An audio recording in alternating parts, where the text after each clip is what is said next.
What's up, wrestling fans, trading card collectors? Welcome to another episode of Wrestling with Cards. Today we've got Charlie Oxley from Cherry Collectables on the show. Charlie's a content creator and community manager for Cherry Collectables. Cherry Collectables is a brick and mortar in Australia, but they're also well known for their breaks on YouTube, and you've probably seen them floating around if you are any part of wrestling Twitter. I've kind of been watching them from afar, especially the more that they started promoting wrestling cards, and they seem like one of the more popular breakers out there, especially one at their level that is willing to give wrestling cards a spotlight. But it's not like they're just putting wrestling cards up there for any reason. They seem to have a lot of fun doing it. So I figured I would give someone from the company a spot on this channel to just talk about wrestling cards and dig a little bit deeper into, are they actually wrestling fans, or are they just a bunch of posers? And we cover a lot of ground in this interview. Can we actually blame Cherry Collectables for the what many people are calling pump and dump of Prism, especially since they were one of the first people out there breaking Prism? We also talked to Charlie about his PC, how he got into wrestling and wrestling cards, you know, the origin story. I like to get backgrounds on anybody usually that comes on as a guest, unless they're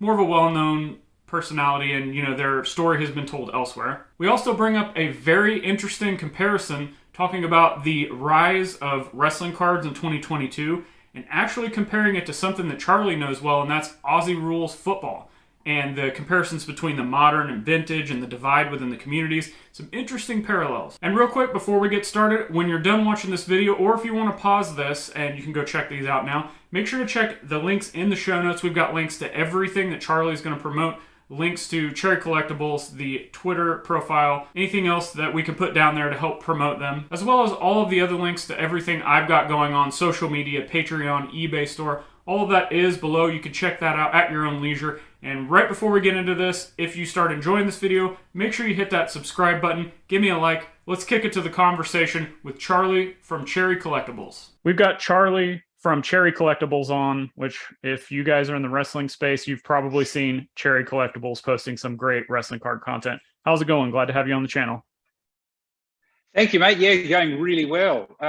We have posted some very cool cards from this new sort of Panini era.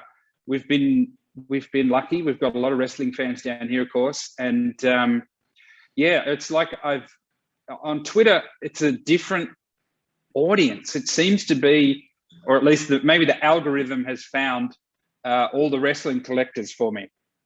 Yeah, and let's, clearly you guys are from Australia, so we've got the little time difference here, but we know, well, yes. I say we, a lot of people that are wrestling historians know that Australia's been a hotbed for wrestling at certain times with certain organizations and, just a different presentation. But one thing that kind of unites us all is these pieces of cardboard. So let's start with wrestling. How did you actually get into wrestling to begin with? Look, it's a pretty normal story. I think it would have been, one that so many wrestling fans could tell the same story. It would be characters like Andre the Giant and Hulk Hogan when I was a little boy. Seeing the first sort of images of Andre maybe on TV, like on a Saturday morning wrestling show that we used to have down here in Australia, and him just being so just eye-catching. Like, how is there even a human out there who is this big? And then Hulkamania, of course, in the 80s. That was just that.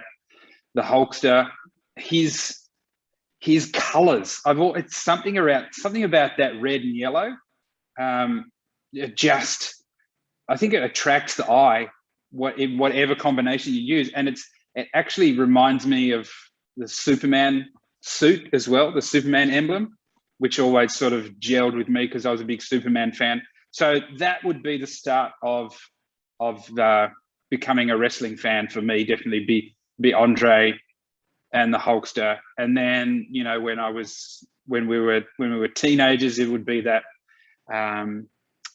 Raw era as well, Attitude Era kind of stuff. Yeah.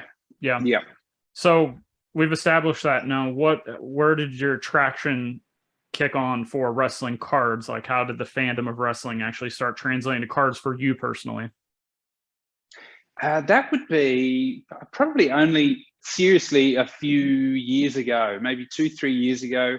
I started buying up some of the old wrestling superstars, the tops, the old top set, just for fun, because I remember having them as a kid or seeing them in the milk bar or the petrol station or the newsagents as a kid. And I was just like, man, I want to get a set of those old sets. And so I bought a couple of sets of them, and then when I started working full time here at Cherry, I started getting. I think it was one from the Panini VIP party a couple of years ago.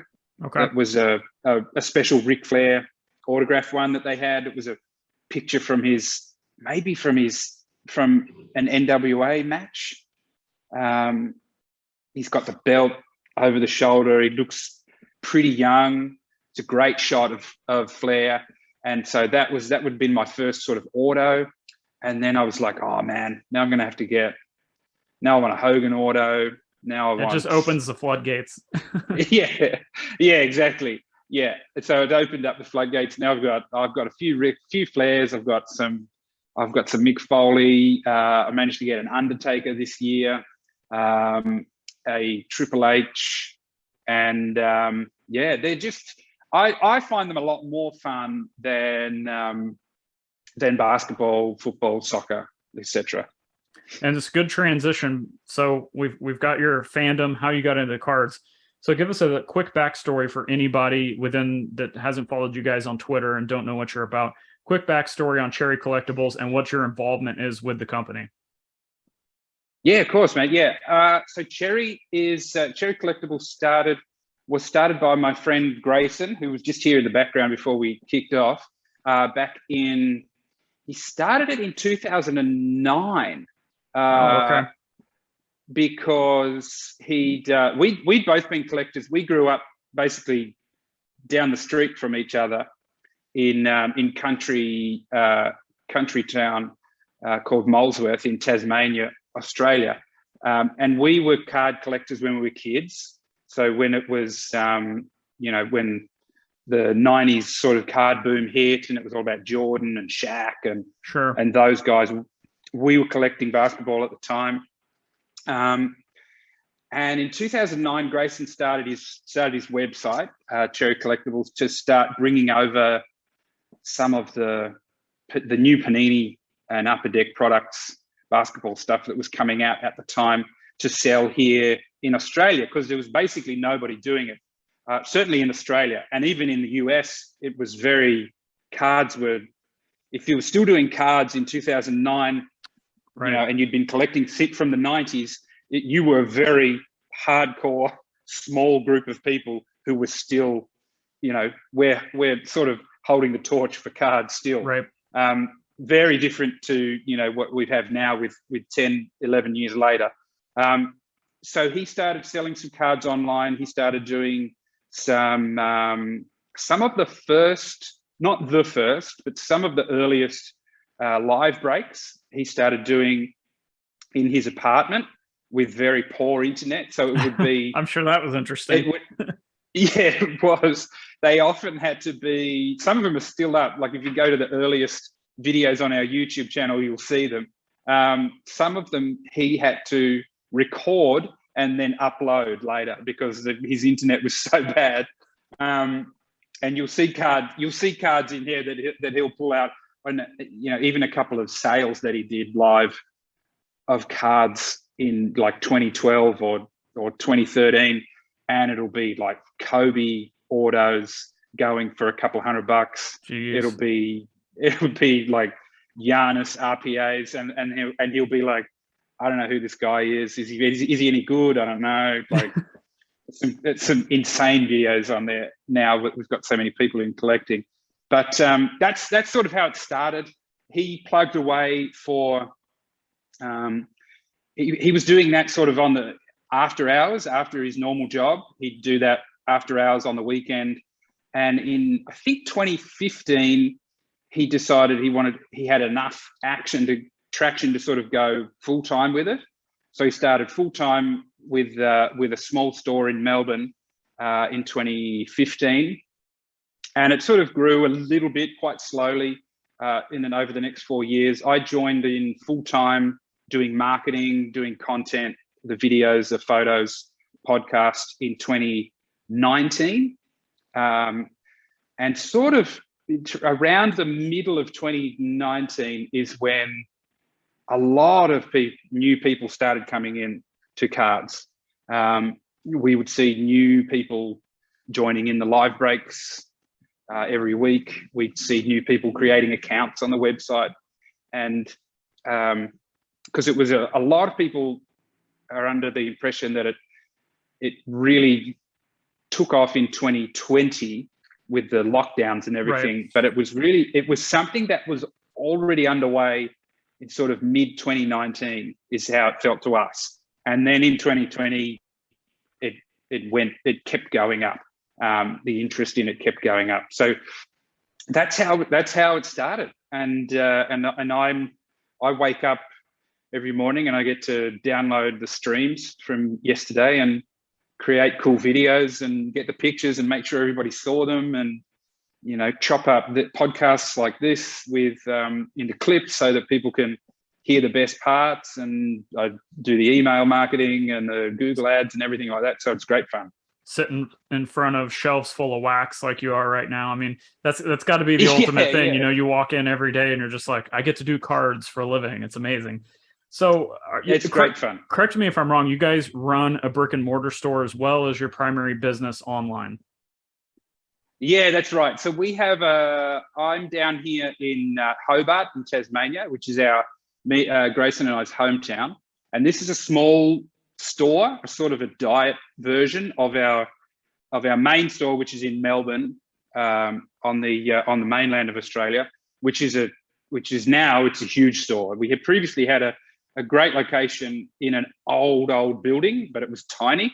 And last year we moved into a not so far away, but still in the Melbourne CBD, but a huge newer building where we're able to store all of our singles and all of our cases and stuff like that. So the main store is the Melbourne store, and this little store down here is sort of an office with a small store in the front, and then the online store is where most of the action happens. Yeah. So we've kind of established what you guys do and your love of wrestling. I really saw you guys start exploding when you start breaking wrestling products. So there's a lot of different things we can discuss here, but the boom in wrestling, I mean, wrestling cards kind of started going upwards trajectory in popularity and pricing, of course, a year or two ago.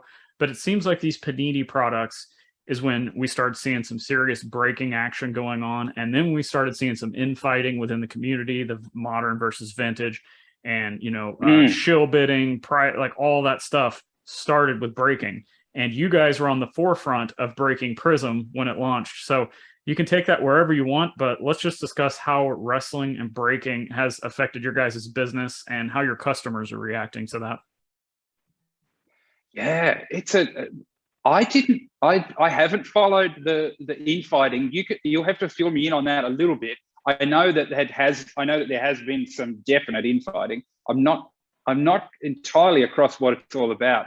But yes, Prism WWE was, I think Grayson talked about it a couple of weeks ago, actually, on our podcast. He had a lot of interest from what he would call whales in the hobby, who, in the lead up to that first product, before it had dropped, whales were contacting Grayson trying to get hold of cases of that product for some reason. I don't know whether they thought it's just a fantastic product and it's going to be an all-time product, or they thought maybe there's a rock auto in it and so they want to have a case of it, or something huge like that. But there were big players in the hobby, big money players in the hobby looking for that product which and to stop you right there, now these aren't necessarily yeah. wrestling card collectors. These are just hobby whales type people, right? Correct. Okay. Yeah, so they're not necessarily worried about wrestling. They're just like, that's hot. It's the first, whether it's the first prism for wrestling. Mm-hmm. Maybe it's got a Dwayne Johnson auto in it, which is what some people thought at the time. So a lot of that action, Grayson argues, skewed that price at initial release, which sent it up.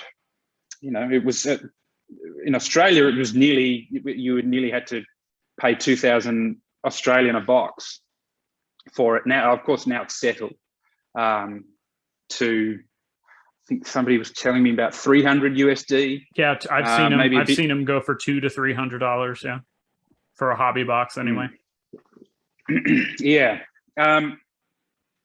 So that probably put a bad taste in a lot of previous, like long-term wrestling collectors' mouths. They're like, yes, what the hell is going on? The breaking for wrestling product, I'm not sure why it hadn't been as popular before. I know some wrestling collectors previously, when Topps was doing it, were frustrated with the frequency of releases. Mm-hmm.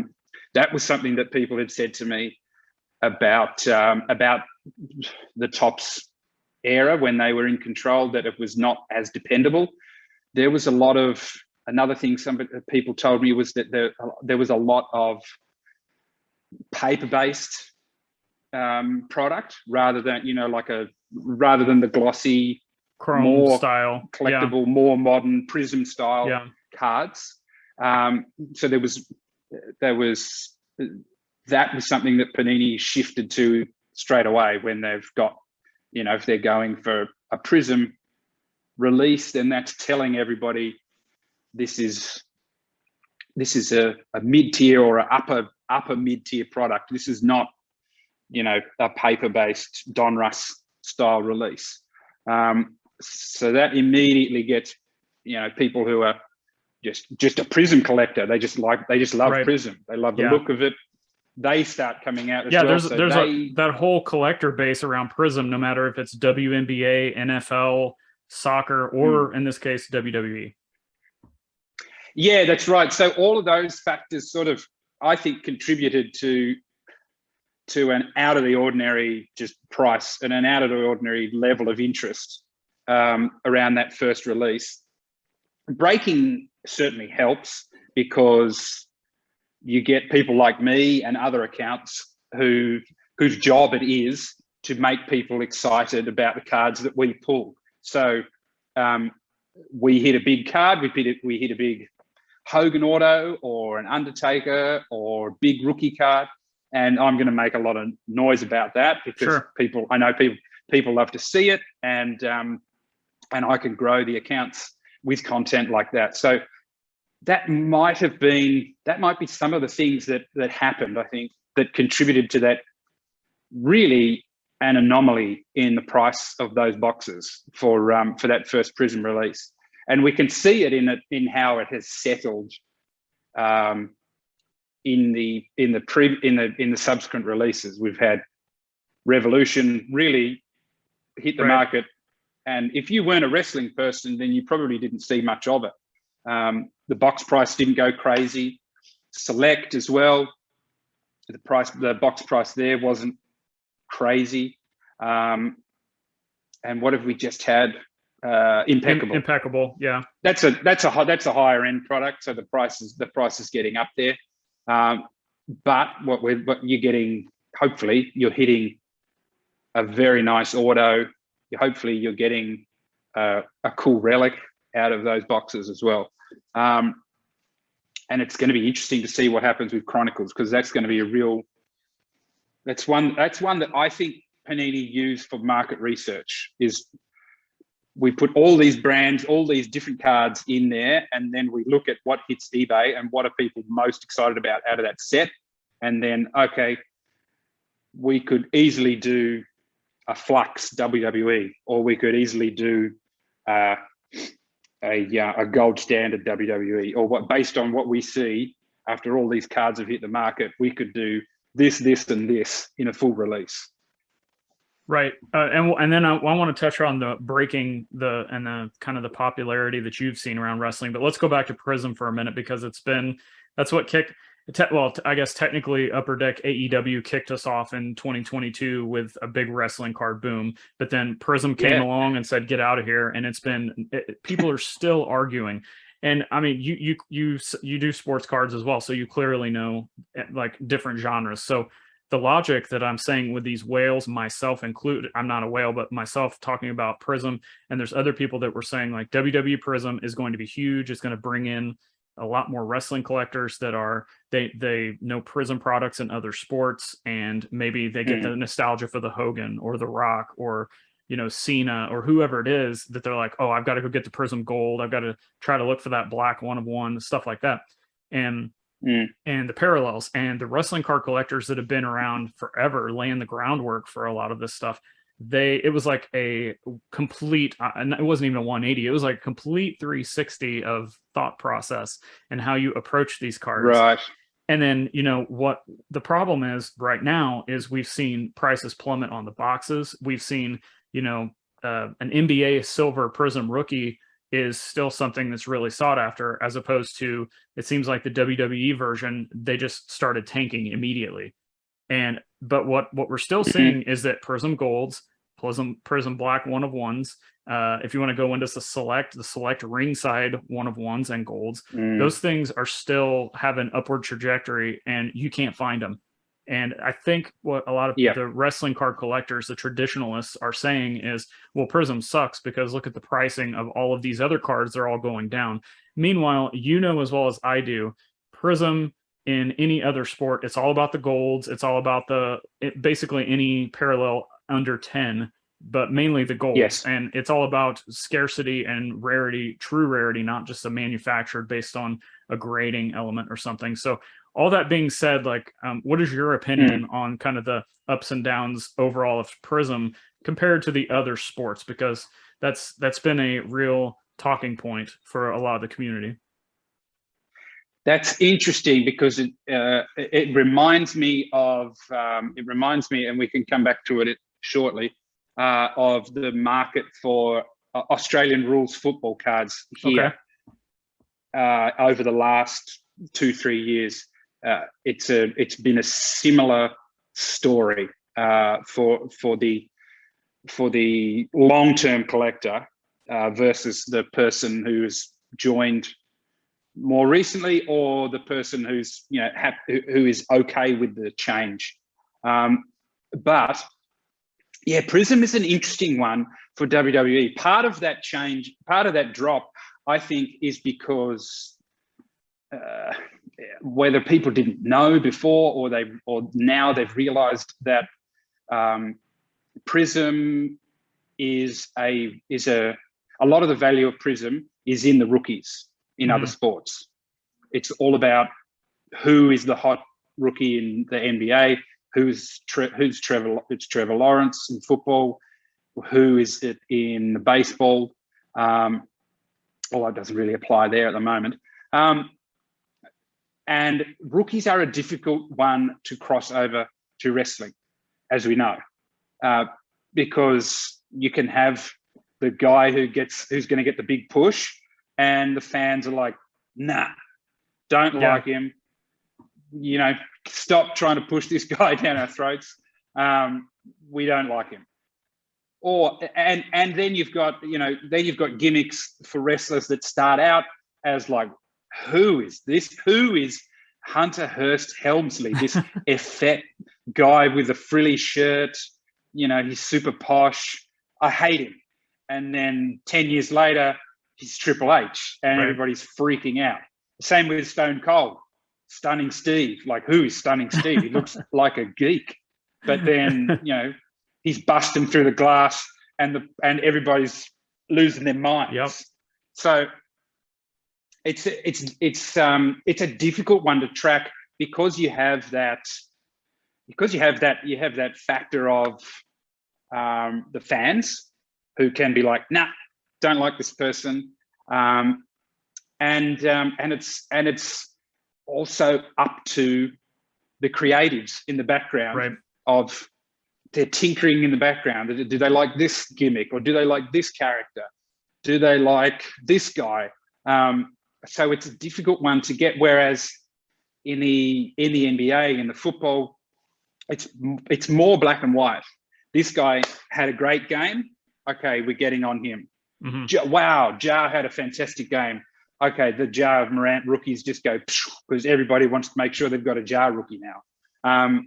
So it's that rookie market is something that whether people thought it would apply to wrestling in the exact same way, whether they didn't know that that's where so much of that value comes in Prism. That's what happened, I think, to drop the value of those boxes so far from where they've been. Now, on the other hand, we don't know in that Prism release whether we have a future, Stunning Steve, right, or Paul Levesque in that set. They very well could be. It could be. It could be like, who is this? He's got a rookie card. He's got a rookie badge on his card. Never heard of him. It could be one of those people from like NXT UK that everybody was like, who are these people? And who knows? Yes. Yeah, exactly right. So we don't know. So that's why I say, hey, that's why I'm saying, like, hey, at $250 a box, you might as well buy a box and just sit on it, right?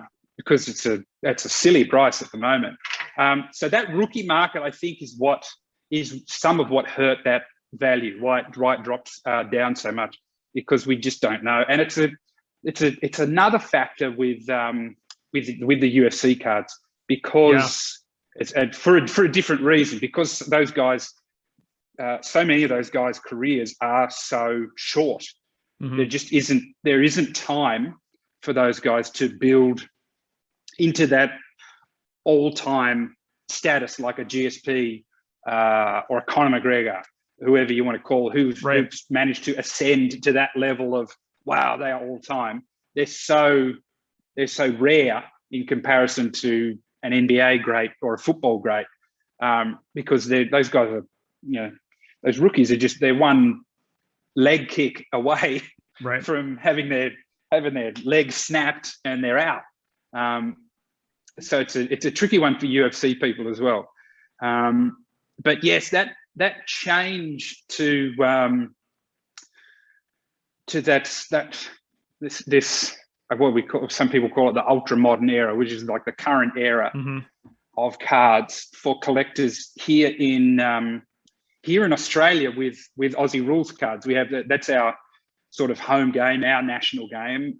There's rugby as well, but Aussie Rules is the big game that people play, and they've got the biggest following in cards, and it's had cards for a long time as well. Since the sort of cigarette card days decades ago, and then I think sort of in the 70s, some of the first football card sets were released. Sounding very, very similar to wrestling.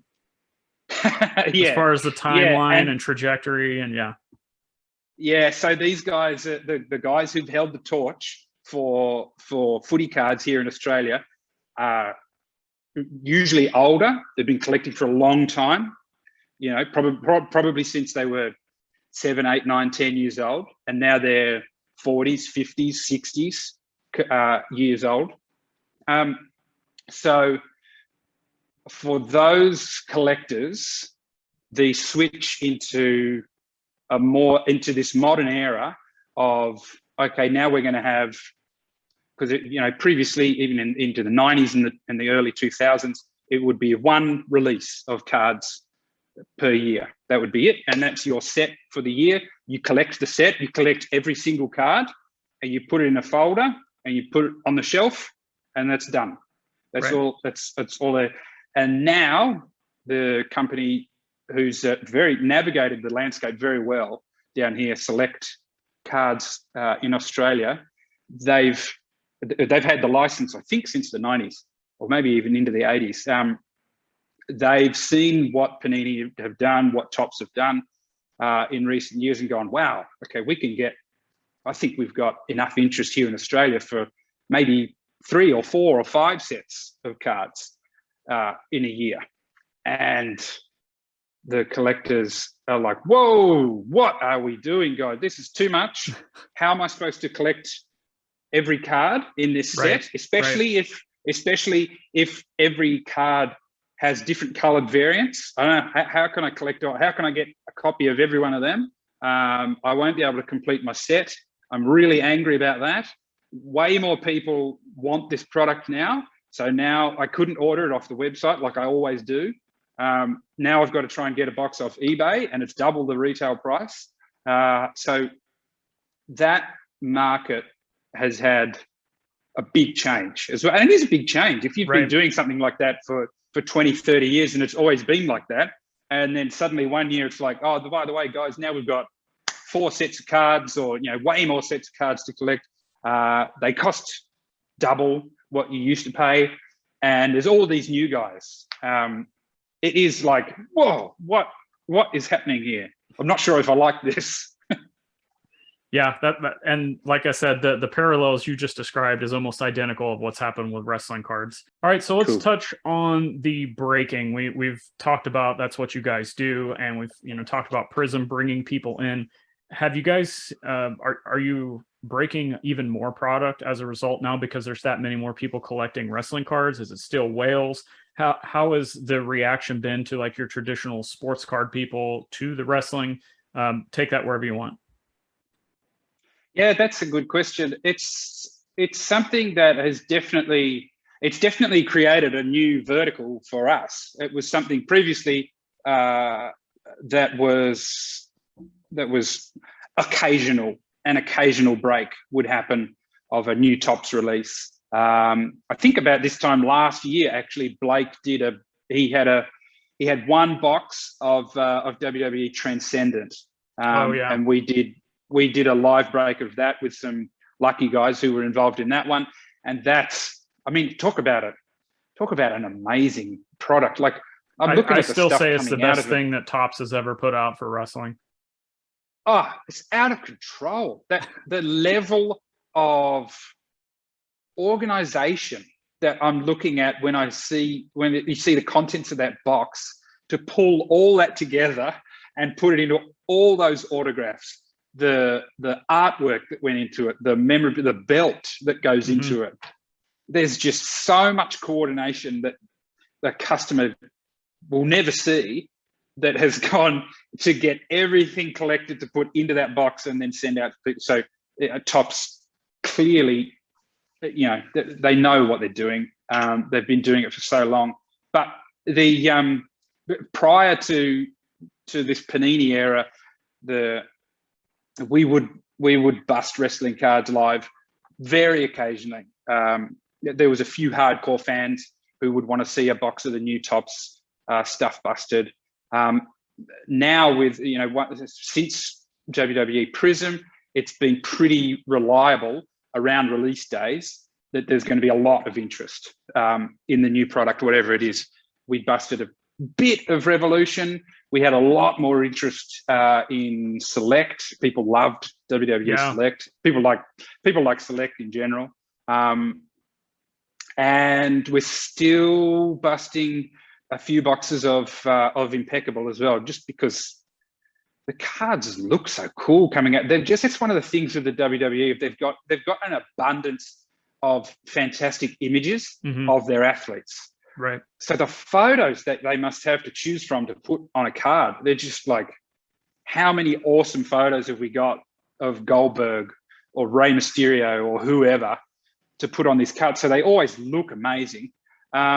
So it's created, it's grown a new space for us. Not obviously nowhere near as big as basketball or football, right? But a pretty dependable new space where we could say, okay, we're going to need this much product because that's, we've got some wrestling fans who are going to want to bust that, especially around release week, and maybe into the following weeks.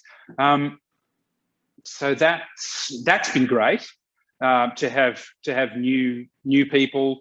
It's sort of, the fans are, they're either just a wrestling collector or they're an everything collector. So they're Gotcha.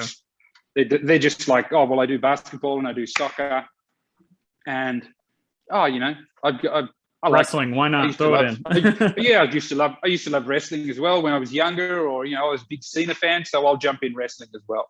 Yeah.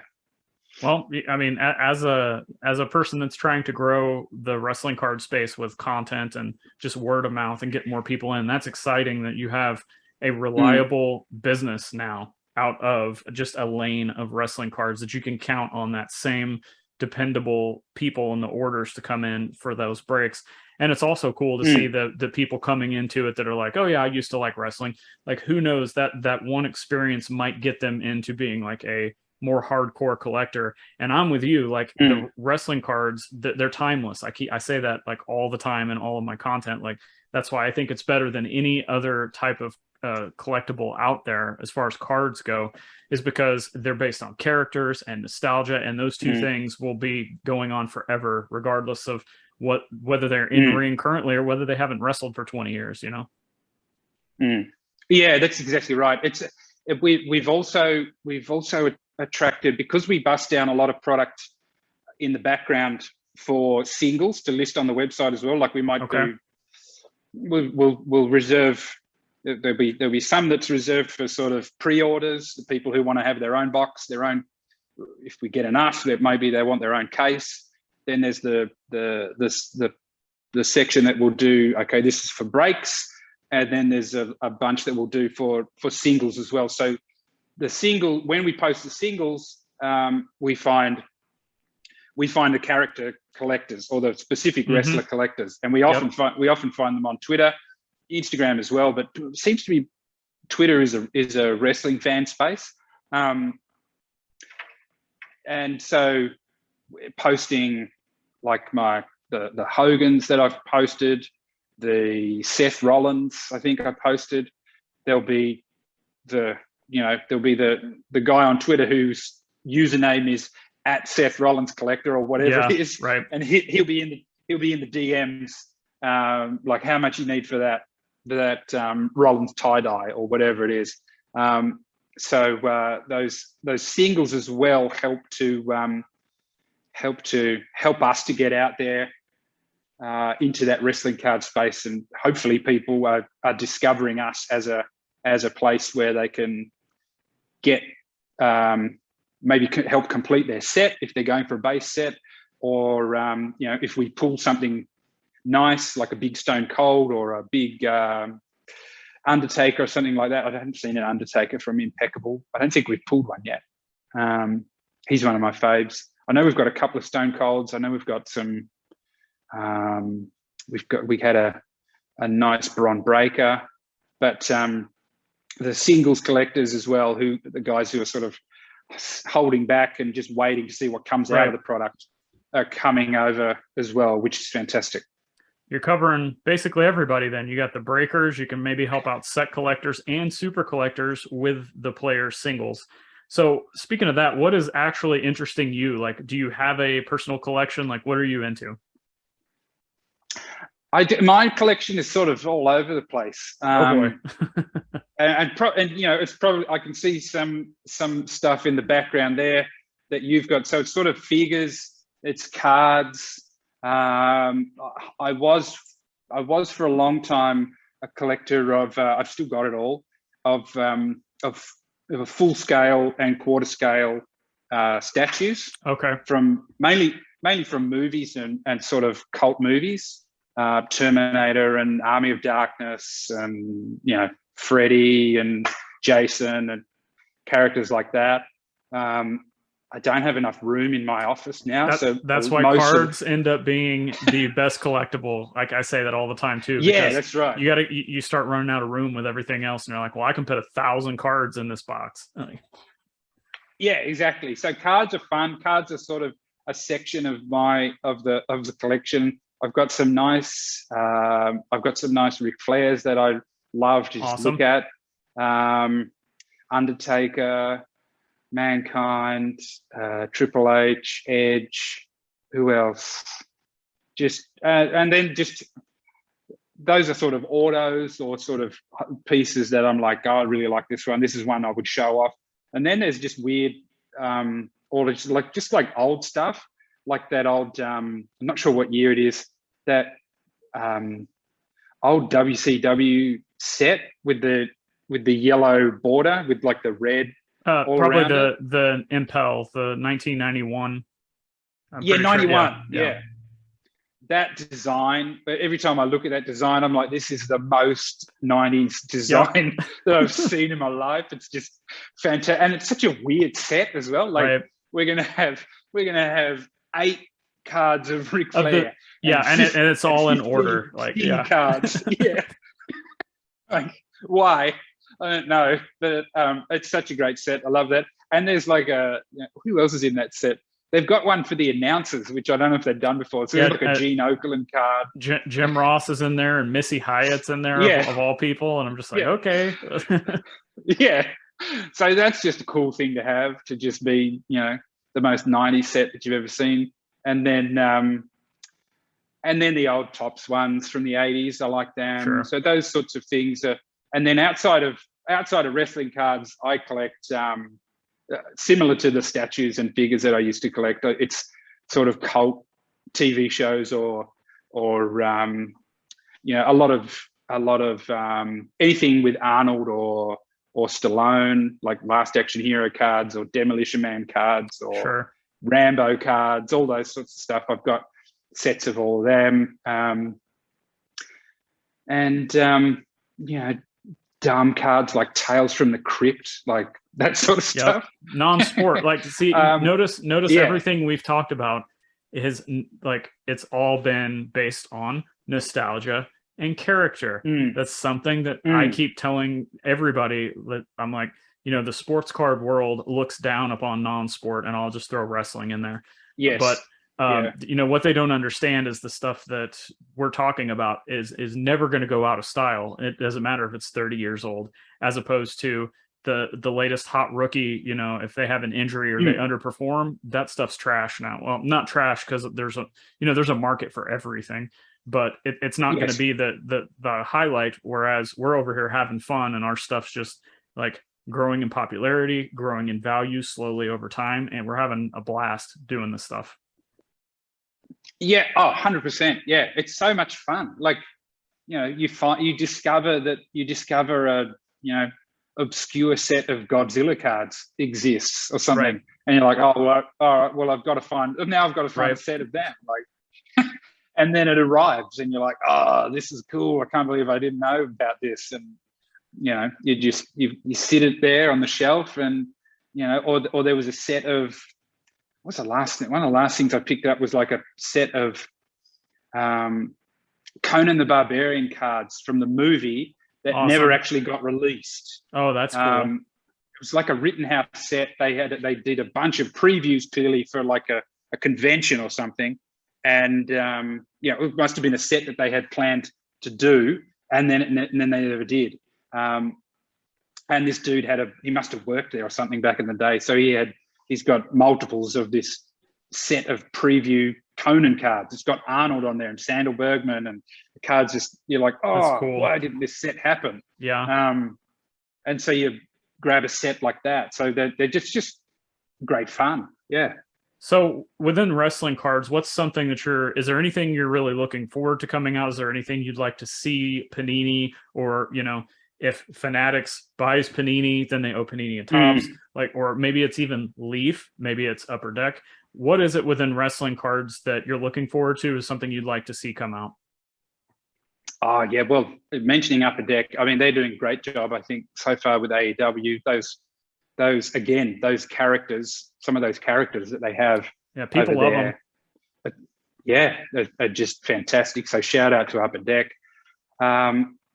I think Chronicles people are going to be wrestling collectors who don't know about Chronicles will be like, they could be like, well, this is weird. Yeah, I think that's what will happen. Because because it is a very odd set. It's something like I think I mentioned before. It's something that I think Panini used that set to research what they could do in the future. It's something that they've done certainly in basketball. I know they did that with Flux. They put Flux into Chronicles, I think, in 2019-20. And the Flux set in that Chronicles release really took off in the aftermarket. People wanted the Zion, they wanted the LeBron Flux, and then the next year there was a full Flux release. So it's a weird one. It was weird when I first saw it. When I first saw Chronicles NBA, I was like, "What is this set? This is dumb." It's got silhouettes in it. Yeah, it's got National Treasure. It's got Gold Standard. So it's all these old brands that they haven't been able to use for a while, or brands that they have in other sports that they want to test it out in a new sport. So that will be, for a lot of WWE collectors, will be weird. But if you're smart, there will be some of the first National Treasures cards in that set for wrestlers. There'll be some of the first, is there a Crown Royale in there? I can't remember. I can't remember right offhand. And there'll be, a bunch of different brands that you're used to seeing in other sports getting a little audition, I suppose is what it is, in Chronicles. So I'm excited about it because there will be some of those first releases in that set, and it'll be interesting to see what that does to the value. I think it'll probably settle around where Select has settled in terms of value. Maybe a bit cheaper, because it will be, for a lot of wrestling collectors, it will be like, well, this is weird. It's not consistent look across this card. Like, I get so many different cards in a pack, so it's kind of odd for collectors. But that's going to be exciting. I mean, I'm excited about every WWE release. In what else could we see in the future? I think we'll probably see. We'll probably end up with a full National Treasures release. Yeah, I've heard a lot of people kind of clamoring for that at some point. Yeah, for WWE, that will be very special, I think. Just for again, with that photography that they're able to use, and the access to the athletes that they have in wrestling as well, it just seems to be so much better than, especially in NBA, where you've got a lot more sticker auto releases. Yeah. You've got nightmare scenarios of Panini and Topps trying to actually get athletes to sign their stuff that they've said that they're going to sign. And I get it. You're a 22-year-old kid who's earning $100 million or whatever it is, and some dude from a card company keeps annoying you. Can you please come and sign these cards? You'd be like, nah, I'm playing video games, or I'm going to the club, or I'm doing anything else but signing cards for you, man. Whereas the wrestlers, maybe that's it as well, is that they're often all in the same location as well. Also, just from personal experience, I feel like wrestlers care more about the fans, because they realize if there's no fans, there's no them, and sports people are just like, I'm getting paid no matter what. So. Yes, yeah, that's probably a factor as well. Yeah, you're right. That's a factor. So that access, I think, that they get through the organization means that you're getting on card a lot more often rather than sticker. I don't mind stickers. Stickers have their place, definitely, in the hobby, because if everything was on card all the time, then you'd everything would sort of take a bump in price. I would love for somebody, I don't know who it needs to be. I know Brian Gray from Leaf tried it. I know Panini have tried it. Probably, Upper Deck have tried it as well to get the Rock autographing again. That would be that's the big white whale, I suppose, for wrestling cards, is to get something like that back into a set, because we've got plenty of, we've got Rock 101s. We might have, is there any Rock relics? There might be. I don't know. Leaf, like a Rock t-shirt or Leaf has got Rock relics, and the Fleer releases had Rock. Basically, everything we're wanting is in some past product, but we haven't had it in outside of the Leaf stuff, which was within the last year or two. We haven't seen anything else of his.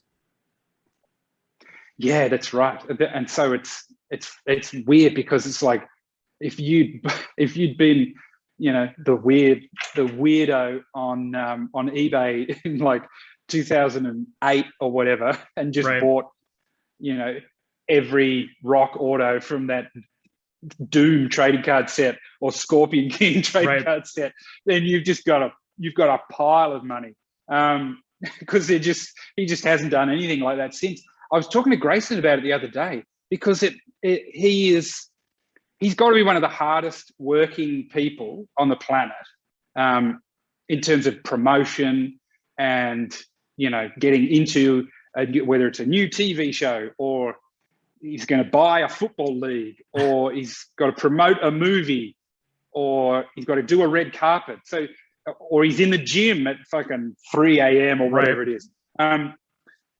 So the guy works hard. So it's not, it mustn't be a factor of, okay, I can't fit it in, because if it's something he wants to do, he will fit it into his schedule. And it can't be money, because I know the figures that some of the trading card companies have offered the Rock to sign per order. So it's not the money. So it must be something else with him. It's not money, and it's not schedule. So I don't know what it is that he is the reason that he's not signing. We need an amazing card that is like a generational. What if it was like a one? What if it was like a 1-of-1, and it came in like, basically you could do like the LeBron triple logo man was, and put it in a high-end WWE product and say, this is a 1-of-1. It's got on-card auto. It's got a relic, and that's it. There's only going to be one of these, and that would be a huge chase. That would be the chase. Yeah, that would hit that tier of LeBron triple logo man. People are chasing the Rock auto. The idea that I had heard was a Dwayne the Rock Johnson and a Rocky Johnson dual auto. So an auto with his dad. That, when I heard that idea, I was like, that might get him to sign. So something like that would be the really interesting. That would be a really interesting thing to see if they were somehow after a decade or so to manage to get the Rock to sign again. Because you're right, that's a card like the equivalent of the LeBron triple logo man people would be foaming at the mouth to try and be the person who pulls that card. Yeah.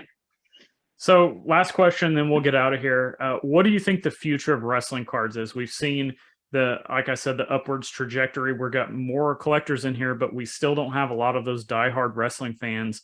They do the figures and the shirts and all that. They're slowly coming over to cards, but we haven't seen it like traditional other sports.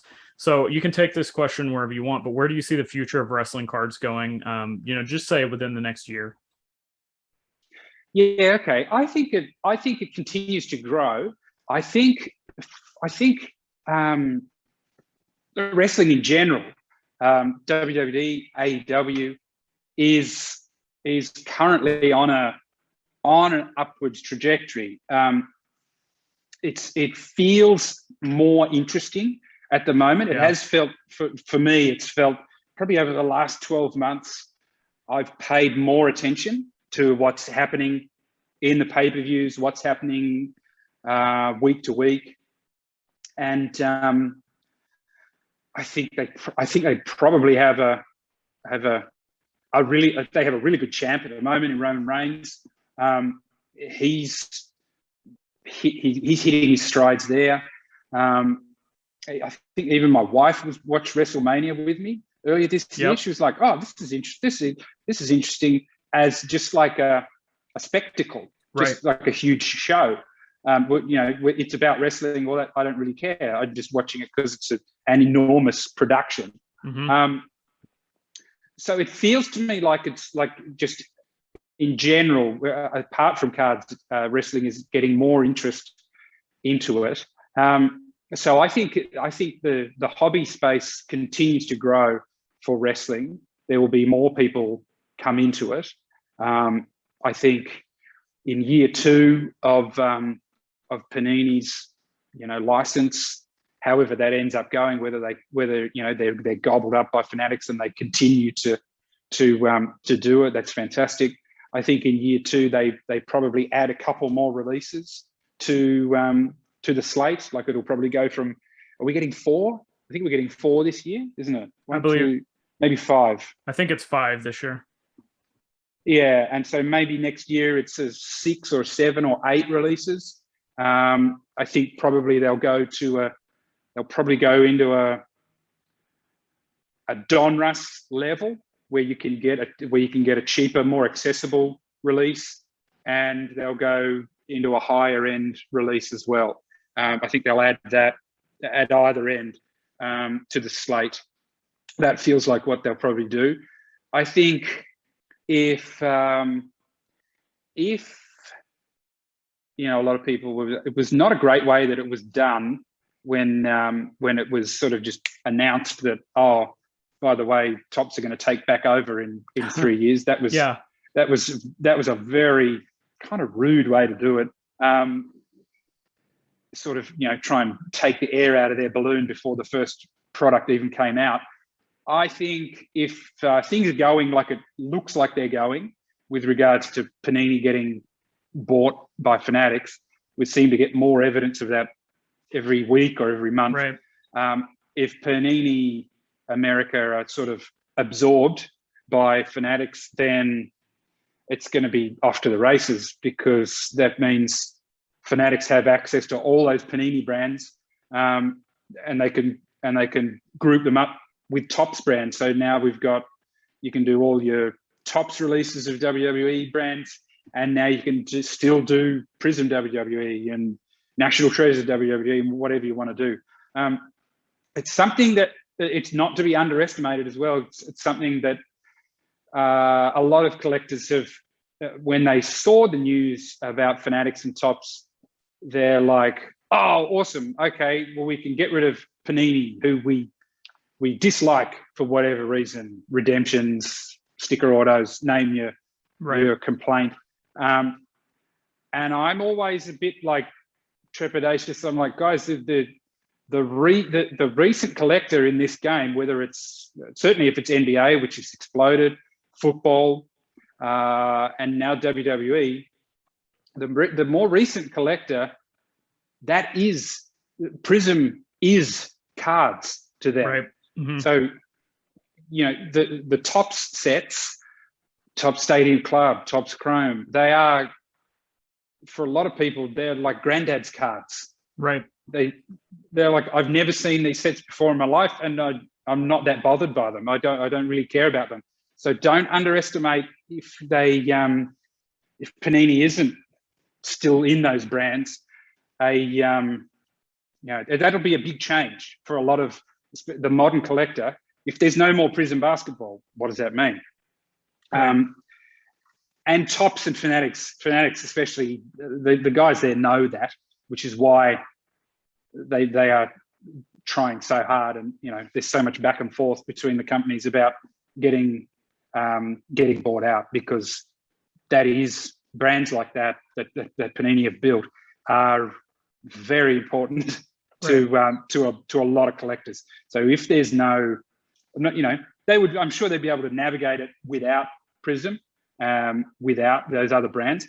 but with them, it makes them even more powerful. So I think, if that happens and they're absorbed, I think it's fantastic. I think we get back, we might get back, maybe we get back Transcendent WWE.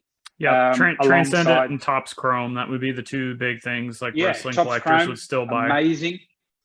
Yeah. And we can have it alongside Prism and Revolution and whatever else going into the future. That would be fantastic. Well, Charlie, thank you for your time today. And man, we covered a lot of ground for everything you do in wrestling and fandom. And so this fantastic conversation. Let everybody know where they can find you or anything else you want to promote before we get out of here. No worries. Thank you. Thank you again, mate, for having me. Fantastic chat. I agree. You can find us on, we met on Twitter. So we are at Cherry Collect on Twitter. I'm pushing to try and get over 10,000 followers there. Then I can sort of relax a little bit. We're also on Instagram. You'll find us on Instagram, Cherry Collectables. We are at, if you want to track down some of the wrestling singles we have, you might be after, it's www.cherry.cards, and that'll redirect to us. And if you're in the US, which some of you probably will be, we ship daily to the US, so it's no problem. We have no problem shipping to the US. No problem with returns, anything like that. So you can buy with confidence through the website. And thanks again, mate, for having me. I've really, really enjoyed it and love talking to wrestling people. And I'll also say everything, the links that you talked about, I'll go ahead and put those in the show notes. So you guys can, pause this, go back and listen, or you can just, when you're done watching this, click all the links in the show notes to everything that Charlie's talked about. So thanks again for your time. Thank you guys for watching. Thanks again to Charlie for taking the time out of his busy day, especially with the time difference between the United States and Australia. Make sure to check out Cherry Collectables on all the platforms that you can. Again, I've tried to provide the links in the show notes to easy ways you can just click on it and go straight into their content. Let him know, let everybody at Cherry Collectables know how much you appreciated their representation and spending time on wrestling cards and on this channel. And again, while you're checking the show note links to everything, that all the ways that you can support everything that I'm doing, links down there to social media, Patreon, the eBay store, anything else that's down there, you can find it. And if you enjoyed this video, if you like Cherry Collectables, if it brought you some value, hit that subscribe button, give me a like, and until next time, click the videos on the screen wherever they are in the outer space. I'll see you next time.